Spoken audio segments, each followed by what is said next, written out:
Hey, what's going on? You know who it is. You know what it is. All right, you guys, peep game. I just wanted to do a video about Pierre because I hadn't had a chance to talk about homeboy, but I decided I'll do this video on my way to work. I just really kind of don't trust Pierre because, you know, looking at Pierre, how he talks, man, he's really condescending and disrespectful. Now, I know that Pierre has a black father and a white mother, you know, but I just noticed sometimes when he says certain things, even though I know that he, you know, has black in him, it appears that sometimes his white side kicks in, and it's like you kind of hear the opinion and the thought process of white supremacist views, white supremacist tactics, and the way he comes at people. Now, keep in mind, Pierre, you know, made his way almost 30 years ago. He's like in his early 50s. You know, he made his waves like being on Def Comedy Jam. Then he tried to transition into television and film. And Pierre did have the potential to be big, but he did the unthinkable, in which he committed career suicide, which rightfully so, he brought it on himself when basically he went to a barbecue or some kind of picnic that was, I think, hosted by Eddie Murphy. Because I remember, I think either Crispus or Alex Thomas told this story. Now, I'm not going to get into it about, well, Eddie Murphy is this, Eddie Murphy's that, because one dude or a couple of people say that they protested Eddie Murphy because of how he treated Bill Cosby. The thing is, with this whole Bill Cosby thing, I support Bill Cosby, but at the same time, you know, Bill Cosby, whether people like it or not, Bill Cosby dogged out a lot of black people. And I can pull up the receipts to back up what I have to say. You know. So, it is what it is. I'll fuck with Eddie Murphy. I think he's a very talented comedian and actor. And to be honest with you, Eddie Murphy has helped black people the same way Bill Cosby has, in different ways. So I'm just keeping it a buck. But nevertheless, Pierre went to Eddie Murphy's function, his event, and he tried to disrespect Eddie Murphy in his own, I think it was at his house. And he tried to disrespect Eddie Murphy in his own home. So that's a double whammy. One, you disrespecting the man not named Bill Cosby.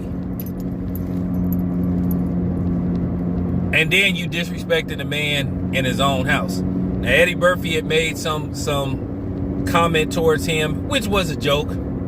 And Pierre basically responded in a disrespectful manner. Instead of just taking it on the chin, being like, hey man, this is Eddie Murphy, man. That's just how it works sometimes. Sometimes you gotta let stuff slide, man. You gotta laugh it off. And he basically disrespected Eddie Murphy, and everybody looked at Pierre like, well, you just killed your career. So Pierre, after being seen in How to Be a Player and some other stuff, he was in BAPS. He went from being in feature films to being in MC Light videos, and he kind of like, you know, he kind of fell under the radar. I mean, he still managed to do his thing on the comedy circuit, but as far as television and film go, that was done with. Now, a few years ago, he popped up. I was like, oh, okay, I ain't seen dude in years. Yeah, you know, I pay attention to the movie industry and all that. If he was doing movies, he wasn't doing nothing major. But he popped up a few years ago. You know, he did one of them lengthy interviews with DJ Valerali. You know, And he was talking about growing up in DC, but he originally was born in Germany because he a military kid. His dad, I guess, was stationed out there, and he linked up with his mother and stuff. So he might have dual citizenship in Germany and the United States. But nevertheless, his career fizzled. But you know, since he's resurfaced, listening to him talk, I just have a lot of question marks surrounding him. And you wonder, can the community trust him? Because guys like him, not so much him being, you know, biracial black is that big of an issue, but you have to bring this up occasionally. Even though there's some black people that have both, you know, black mother, black father, they still wish if it was up to them, they would be aligned with the other side.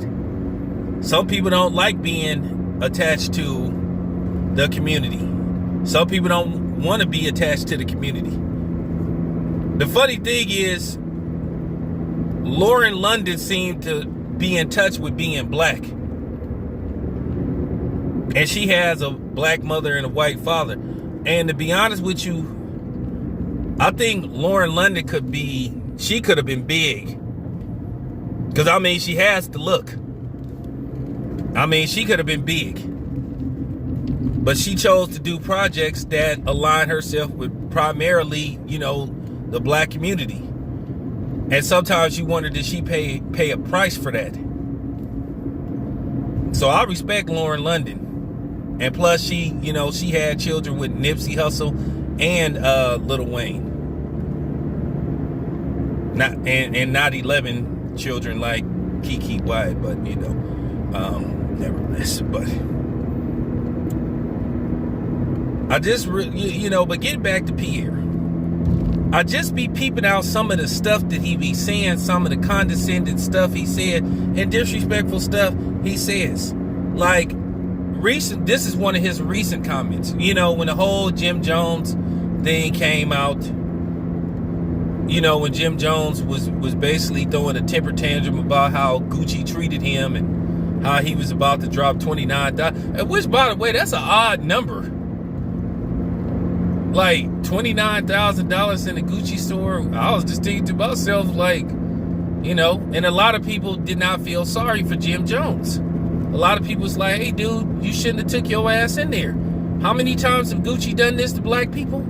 I mean, keep in mind, when they stores, they had a code for when black people came in the store that they would yell out. And then he tried to, once again, Jim Jones was sitting up there when black people was saying, hey man, let's not like mess with Gucci till they get they ish together. Now, as you guys know, I had some Gucci stuff that I spent a lot of money on. A lot of money on. And when they pulled that, I threw it in the garbage can. Because I told you what happened to me when I went in the Gucci store. I saw some shoes, some Gucci sneakers, and, you know, I was looking at them. And I'm going to tell this story again because that pissed me off what the lady did. So, went in there,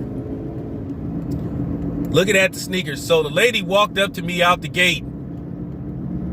Those are $400. Like I was go, oh my God! And it pissed me off. So what I did was, I bought the shoes, walked out the door, turned right back around, and got a refund. Because that bitch tried to disrespect me. She tried to come at me like I'm just a broke nigga browsing. But, you know, so and then they did that to when me and my brother Ben Saucy Boxer came in there and they yelled out that code.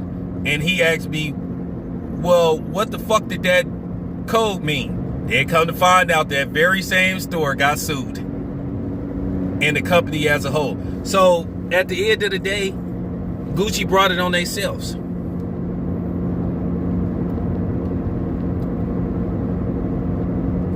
But let me get back to Pierre, because I'll sound like somebody else. I'm getting off topic. But Pierre was sitting up there. He made this comment. Well, black people can spend their money wherever they want to. Why black people got to always specifically go to a black business? I mean, it's his money, and because I done went to some black businesses and I got poor customer service. So why do you always have to buy black?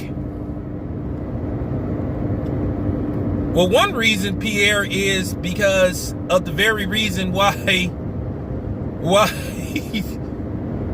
we having this conversation. Because when you go outside of black enterprise, you still may not get treated right. Now, I made videos talking about how the black community need to be more professional. And when you run a black business, you got to run it like a black business. But then at the end of the day, I also got on the so-called patrons of a black business. But the way Pierre said it, it was like he was trying to diss the black community. The difference between me is I'm, trying to get a black community some game. I just want them to do better. That's it. And I'm trying to give black people some game on how this can work, how we can succeed, and how we can prosper. It's going to be a difficult task. Because when you stuck in between 400 to 500 years of oppression and misery and being looked upon as like you don't belong on this planet, let alone in society, it's kind of hard to undo that over a 50-year period. So, but he just said little slick stuff like that. Then when election time was coming, he was sitting up there extremely caping for Kamala Harris. When everybody tried to bring up Kamala Harris' questionable background and how she would treat black offenders versus white offenders. So he said something slick in regards to that. Then he made a comment towards people who didn't want to take the potion.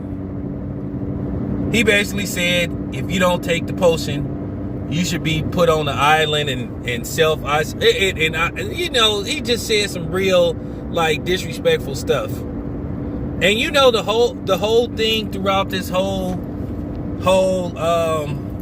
C-19, pandemic thing, it seemed like the most, oppressors, when it came in behind this taking the potion thing, damn near seen it had been black people.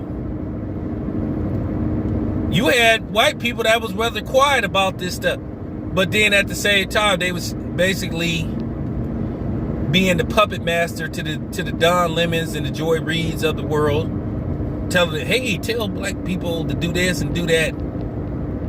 And as you can see, that didn't fare well for them, because at the end of the day, CNN has the lowest ratings ever.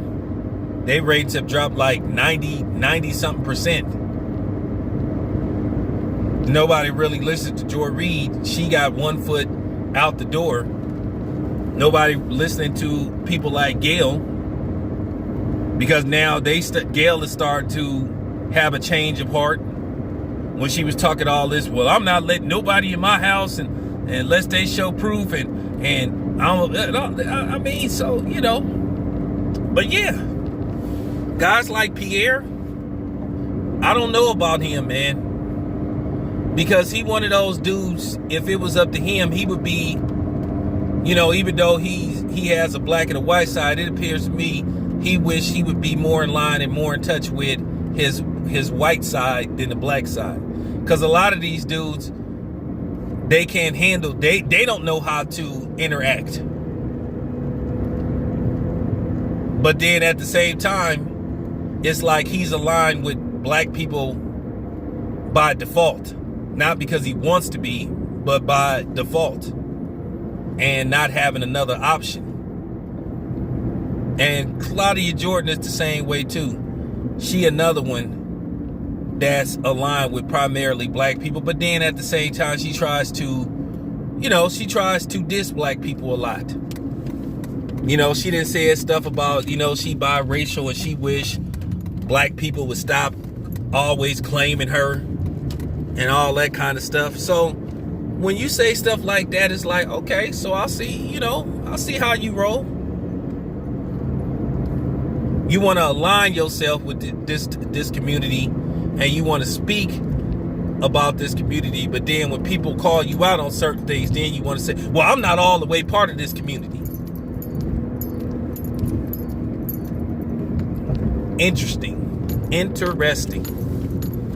But yeah, man, Pierre, I don't think he can be trusted, man, because like I said, this is a man that wasn't smart enough to keep his mouth shut when he was in the presence of Eddie Murphy. Tried to disrespect the man in his own house. So that should tell you a lot about him. But nevertheless, wanted to get this video out. That's just my honest opinion about the dude. Anyway, this your boy Tail Biz. I'm out.